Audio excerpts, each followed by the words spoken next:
Students, welcome back to my channel. कैसे हो आप सब? उम्मीद करते हैं बेटा सभी अच्छे होंगे और अपना ख्याल भी रख रहे होंगे।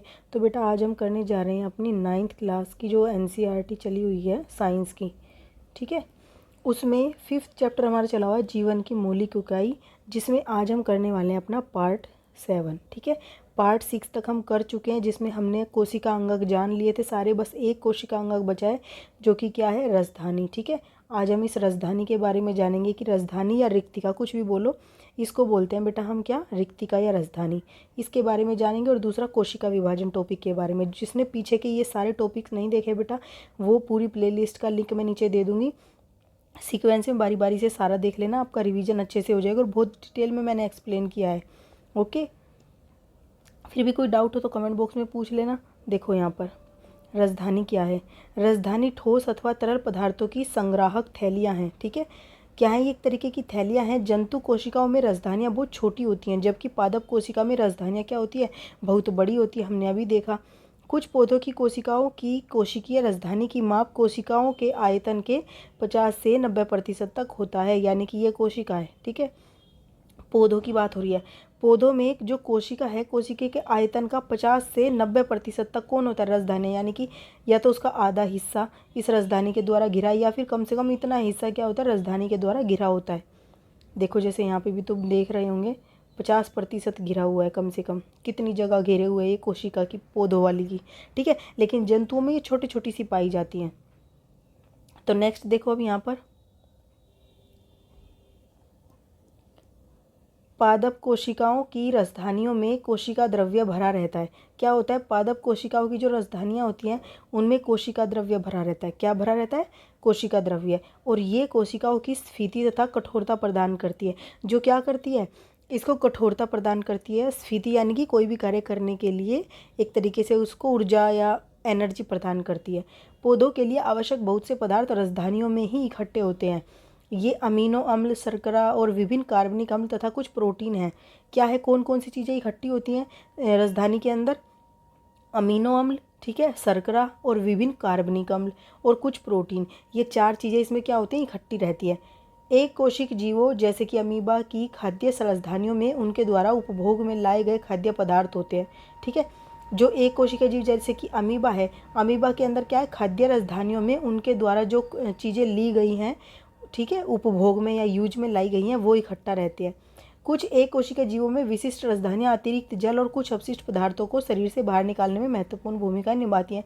देखो क्या बोला गया है कि कुछ एक कोशिक जीवों के अंदर इसका क्या कार्य होता है, विशिष्ट रसधानियाँ अतिरिक्त, मतलब कि एक पर्टिकुलर कुछ रसधानियाँ उनमें से ऐसी होती हैं जो अतिरिक्त जल होता है, जो एक्स्ट्रा का जल होता है उनके शरीर में, एक कोशिका जीव जैसे कि अमीबा के अंदर, और कुछ अपशिष्ट पदार्थों को शरीर से बाहर निकालने में भी महत्वपूर्ण भूमिकाएं निभाती है, ठीक है।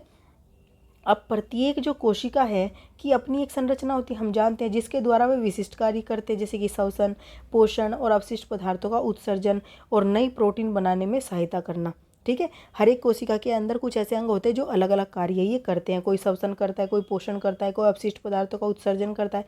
ऐसा उनकी झिल्ली और अंगकों की विशिष्ट संरचना के कारण होता है। और ऐसा वो कैसे कर पाते, उनकी अलग अलग आकृति के कारण कर पाते। देखो कुछ कोशिकाएं तो गोलाकार की होती हैं, कुछ तंत्रिका तंत्र की देखी होगी तुमने, लंबी होती हैं, कुछ चपटी होती है। तो उनके कार्य करने के आधार पर उनकी संरचनाएं अलग अलग होती हैं। अतः सजीवों की एक मूलभूत संरचनात्मक इकाई है। तो कोशिका क्या, हमने जाना, कुल मिलाकर जो भी जीवों के अंदर कार्य हो रहे हैं उसको कौन कर रहा है, कोशिका। तो कोशिका, और आकार भी कौन प्रदान कर रहा है, कोशिका। इसलिए सजीवों की एक मूलभूत संरचनात्मक इकाई कौन है, कोशिका। और यह जीवन की एक मूलभूत क्रियात्मक इकाई भी है और संरचनात्मक इकाई भी है। संरचना मतलब संरचना, उनकी रचना बनावट कैसी होगी वो भी डिसाइड करती है, और क्या क्रियाएं होंगी वो भी इसके द्वारा ही होती हैं, ठीक है। अब बात करते हैं बेटा कोशिका विभाजन। हमने क्या पढ़ा था, जो नई कोशिकाएं होती हैं वो अपनी पुरानी कोशिकाओं से ही बनती हैं। तो कैसे बनेगी, पहले कोशिका का विभाजन होता है पुरानी वाली का, जब उससे नई कोशिकाएं बनती हैं, ठीक है। देखो जीवधारियों में वृद्धि हेतु, और ये ऐसा क्यों करते विभाजन, अपनी वृद्धि के लिए। अब तुम छोटे थे, धीरे धीरे तुम बड़े होते हो, तो कैसे हो रहे हो तुम बड़े, तुम्हारी जो शरीर की कोशिकाएं हैं वो दिन प्रतिदिन क्या हो रही हैं, विभाजित होती जा रही हैं। और क्या होता जा रहा है, तुम्हारा आकार और जो है संरचना है उसमें बदलाव आता जा रहा है, ठीक है। जिससे पुरानी मृत और क्षतिग्रस्त कोशिकाओं का प्रतिस्थापन और प्रजनन हेतु युग्मक बनते हैं। ठीक है, जो मृत कोशिकाएं होती हैं उनका प्रतिस्थापन हो जाता है, मतलब वो एक साइड में होती जाती हैं। जैसे तुम देखते होंगे तुम्हारे फेस पर कुछ दिनों बाद डेड सेल जिनको बोल देते हैं, वो क्या होते हैं, मृत कोशिकाएं होती है, जिनको तुम क्या करते हो, कई बार बेटा अपने फेस से क्या नाम है, फेस वॉश करके या कुछ भी ऐसे स्क्रब वगैरह करके उनको हटाते हो। ठीक है, वो मृत कोशिकाएं होती हैं।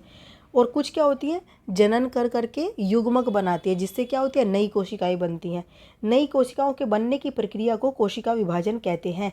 तो जो नई कोशिकाएं बनती है वो कैसे बनती है, विभाजित होकर बनती है। तो नई कोशिका बनने की प्रक्रिया को क्या कहते हैं, कोशिका विभाजन, क्योंकि नई कोशिका बनती ही तब है जब पुरानी कोशिकाएं विभाजित होती हैं, टूटती है जब नई कोशिकाएं बनती हैं। ठीक है, और ये दो तरीके का होता है, सूत्री विभाजन और अर्धसूत्री विभाजन, दो प्रकार का होता है मुख्य रूप से कोशिका विभाजन।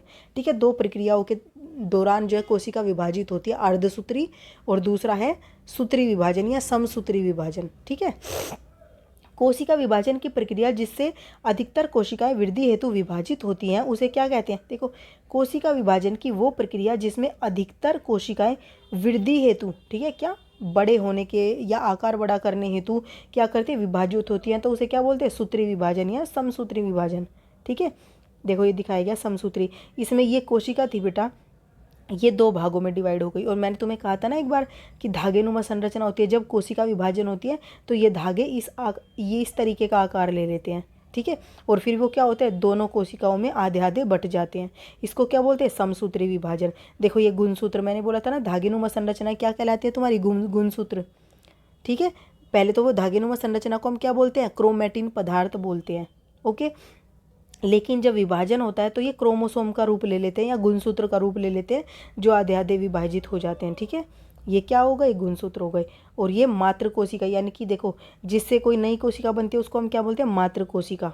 ठीक है, जनक एक तरीके से कह सकते हैं। इस प्रक्रिया में प्रत्येक कोशिका, जिसे मातृ कोशिका भी कह सकते हैं, विभाजित होकर दो समरूप संतति कोशिकाएं बनाती है, यानी एक जैसी, सम मतलब एक जैसी ही दो कोशिकाओं को क्या करती है, जन्म देती है या बनती है। ठीक है, नई कोशिकाएं बनाती हैं विभाजित होकर, कौन, मातृ कोशिका। ठीक है, तो इसलिए इसको समसूत्री विभाजन बोला जाता है। और ये किस लिए होती है विभाजित, वृद्धि के लिए, क्या करती है, वृद्धि करने के लिए विभाजित होती है। संतति कोशिकाओं में गुणसूत्रों की संख्या मातृ कोशिकाओं में के समान होती है। अब जो संतति कोशिकाएं हैं उसमें गुणसूत्रों की जो संख्या होगी वो मातृ कोशिका के समान होगी, जितने इसमें होते हैं उतने ही इसमें होते हैं। ठीक है, इसमें 4 थे ना, इसमें भी 4 हैं। ओके, यह जीवों में वृद्धि और उत्तकों की मरम्मत में सहायता करती है। अब ये क्यों विभाजित होती है, इसका कारण क्या है कि जीवों में क्या करती है, ये वृद्धि करने के लिए, जीवों की तुम छोटे थे बड़े हुए हो तो किस कोशिका विभाजन के द्वारा हुए हो, समसूत्री विभाजन कोशिका के कारण तुम्हारा आकार बढ़ा हुआ है, पौधों का आकार बढ़ा हुआ है। और उत्तकों की मरम्मत में भी सहायता करती है, तुम्हें चोट वगैरह लग जाती है तो वो सही हो जाते हैं कुछ दिनों बाद, तो वो भी इसके कारण होते हैं। ठीक है, वहाँ की कोशिकाएं क्या करती हैं, विभाजित होकर क्या करती हैं, अपने आकार को बढ़ा कर लेती है, जिससे जो तुम्हारा घाव था वो भर जाता है। जंतु और पौधों के प्रजनन अंगों और उत्तकों की विशेष कोशिकाएं विभाजित होकर युग्मक बनाती हैं। जो जंतु और पौधे हैं, पौधों के जो प्रजनन अंग होते हैं, ठीक है, तथा अथवा या फिर उत्तकों की जो विशेष कोशिकाएं होती हैं वो विभाजित होती हैं और नया युग्मक बनाती है, जिससे नई संतति उत्पन्न होती है। ठीक है, जो निषेचन के पश्चात क्या करती है, एक संतति का निर्माण करती है। निषेचन तो पढ़ चुके हो बेटा 8th क्लास में, निषेचन क्या होता है, नर युग्मक और मादा युग्मक के संलयन की प्रक्रिया को निषेचन कहते हैं। ठीक है, ये सारी चीज़ें एक दूसरे से जुड़ी हुई हैं। अब उसके बाद यह एक प्रकार का क्या है, यह एक अलग प्रकार का विभाजन है जिसे अर्धसूत्र विभाजन कहते हैं। कौन सा अर्धसूत्र विभाजन, कौन सा है बेटा अर्धसूत्र विभाजन, ये वाला। जंतु और पौधों के प्रजनन अंगों और उत्तकों की विशेष कोशिकाएं जब विभाजित होती है और नया युग्मक बनाती है तो वो क्या कहलाता है, अर्धसूत्री विभाजन कहलाता है। ठीक है, इसमें निषेचन के पश्चात क्या होता है, संतति निर्माण होता है। ओके, पहले वाली तो वृद्धि के लिए थी, लेकिन ये नई संतान उत्पन्न करने के लिए, ये उसी शरीर की वृद्धि के लिए थी।